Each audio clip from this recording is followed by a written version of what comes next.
Hey, what's going on, fight fans? Hey, this is Coach D, the Wild Man, coming at you again with another episode of Coach D Media. Now, you know how I do with Coach D Media. I talk about all things combat sports related, from the highs to the lows. All right, let's go ahead and get back into it. Today, I want to talk about stardom.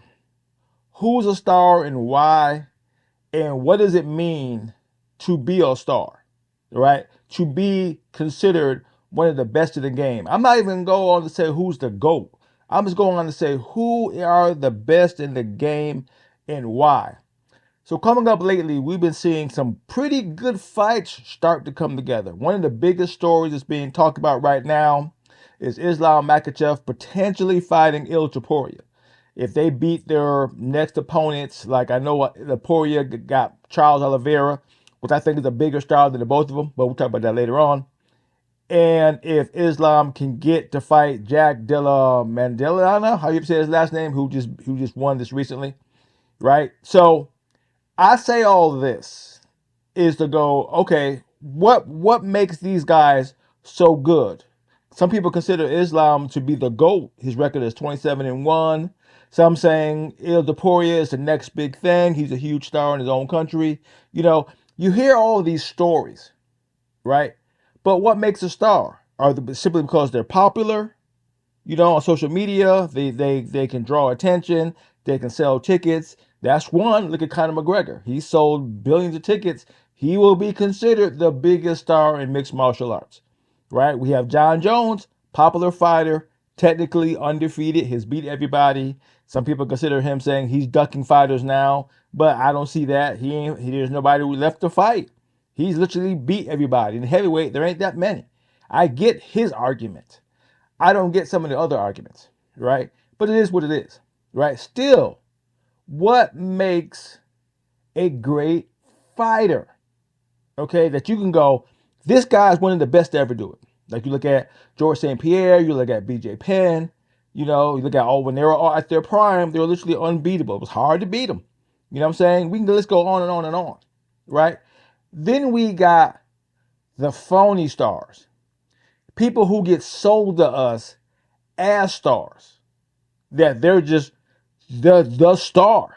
Sean O'Malley being one of them. Sean O'Malley ain't shit in my book, but you listen to what everybody else saying, Dana White, all that kind of good stuff. He's supposed to be the guy. Now that he's gotten beaten, you don't hear much about him anymore. But when he was going for these title shots against Rob beat him. He gets an automatic rematch when he only had the belt 1-2 times, but now he gets an automatic rematch. Crap like that. Bo Nichols, supposed to be the next big thing, right?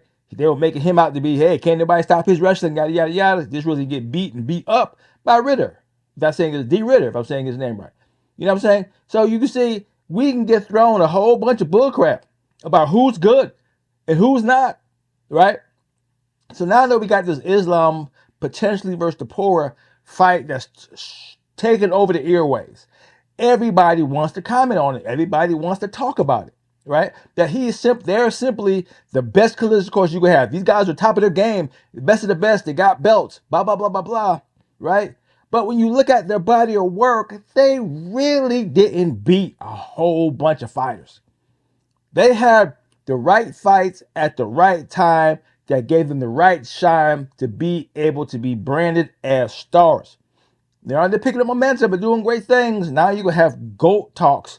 I don't even get that, but you can, right? Because they've done certain things. So when I was seeing this fight, when I first seen Islam versus Topuria come down the pike, I was like, yeah, that's going to be a good one. These guys have went through everybody. They deserve this fight. This is the kind of fight we as fans need. I'm excited. I'm like, yeah, now we're doing some stuff. Then I seen Charles versus, Topuria. I go, oop, another good one. I said, okay, freaking Jack, this one, right? He may get Islam. Okay, we're turning around. We're coming around to some good fights. I said, so let me start doing some research to see what kind of conversation I want to have. Let me just talk about how I want to say, hey, my goal was to talk about how good Islam is and how good Topuria is and why they deserve to fight each other. That was my initial story. As I started doing the research, I was like, okay, They were thrown into the spotlight off the backs of others. Did they beat the others we're going to talk about? Yes. But their body of work doesn't even come close to some of the guys they beat. They just happen to beat them because they're bigger fighters.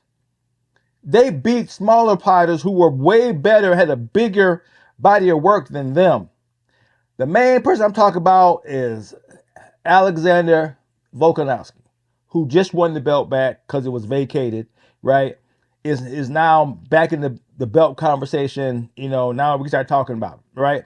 But it's because of him that Islam and Topuria and where they're at and the freaking star power and presentation they're getting right now is because a lot of it is due to Alexander. Now you may not want to admit that or believe that's the case, but when I say what I'm going to say, think about it for a second, okay? Before Islam came on the scene, but while Islam was on the scene, he was beating people that nobody cared about, right? He was saying, hey, he's beating people, great, but he didn't really get into position until he started fighting guys like Dustin Poirier, Alexander, and then Volkanovski twice, beat him both times, and Charles Oliveira.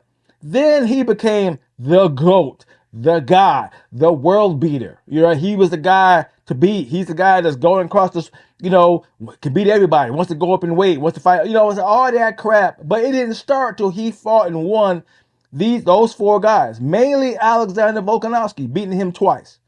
People say, hey, the first fight was so close, a lot of people gave it to Alexander. So they had to do the rematch and he got head kick knocked out. Then there was talk that he was done for a minute, that he wasn't able to come back because, he was losing. Then he lost to Topuria. Ilia Topuria, we'll talk about that in a minute. So you see, a lot of people have written Alexander off until he finally came back and beat Diego Lopez, right? That Lopez was on the rise, knocking out a lot of good people, right? So he's back. So now he's really back in the conversation. But what made Islam and Topuria such a name is they both beat Alexander, right? They both got that win on their resume. Know what another win Topuria has is Max, beating Max. Know what Islam has? Beating Charles. Max, Alexander, and Charles are top. The three of the best in the game who fought everybody. Win and lose, they fought everybody. So their name has way more clout than Islam and Topuria on their records individually. It's them beating these guys that throws their name way up there to be considered GOAT status and the best in the game and top of the heap and yada, yada, yada, right? So once I start doing all this research, I realized Islam and Topuria don't even come close to Alexander when it comes to a body of work. Once I started doing the research, I like, man, get the hell out of here. Now I'm not even questioning, right? Why they're where they're at is a lot on Alexander Volkanovski's back. A lot of it. All right. So let's break it down. Right? Islam Makhachev has had 5 title fights. Only 5. Right? And he's had the 4 of them, Dustin Poirier, Alexander twice, and Charles. Right? So yeah, he's beat some cream. So, but he only has 5 title shots, right? But they're calling him the GOAT with just 5 title shots. GOAT conversation and only 5 title shots. I forgot what John Jones got, but it's like double that, right? You kind of see? GOAT, 5 title shots. Only fought 4 guys that are serious about anything. That we can say, yeah, they beat that guy. That's a good guy worth beating. You only say that a couple times when it comes to Islam, right? Then Topuria, only 2 title fights, right? Names of worth is Max and Alex. That's it so far. The rest, they don't come up with no other conversations at all. You get where I'm going with this, right? But you put him up there top of the heap. Now, granted, that's marketing and that's salesmanship. You still got to sell some shit. I get it, right? But in real conversations, you got to say they're not on Alex's level as body of work. It's who's higher than them overall is Alexander Volkanovski. But you don't hear the GOAT talk like you do with Islam. And you should, right? Let's break down the fighters Alexander has beaten since he's been going through the UFC. He's had 10 title shots, 10 title fights, 10. Triple Topuria, double Islam. First off, right? Then look at the guys he's beaten along the way. Diego Lopez on the rise, right? Freaking fought Ilia Topuria, lost, right? These are the top guys. Fought Islam twice, lost, right? Yo Rodriguez, killing it right now, right? Max Holloway, beat him 3 times, I think. 3 times, okay? Freaking Chang Sung Jung, right? Was on the rise at one point, beat him, right? Brian Ortega, hell of a brawl, beat him. Jose Aldo, beat him. Aldo, supposed to be one of the best in the game, right? Considered the GOAT, right? Chad Mendes, who was on a kill back then when they fought. Look at the body of work compared to freaking Islam and Topuria.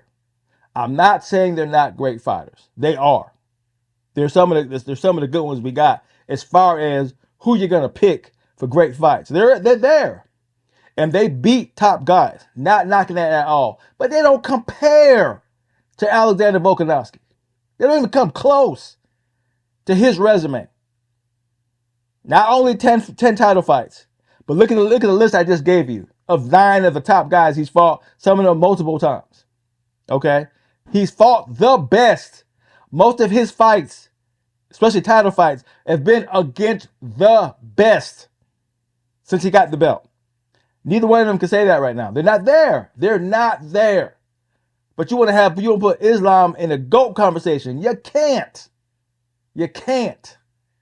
It's just not there right now. But I hear you.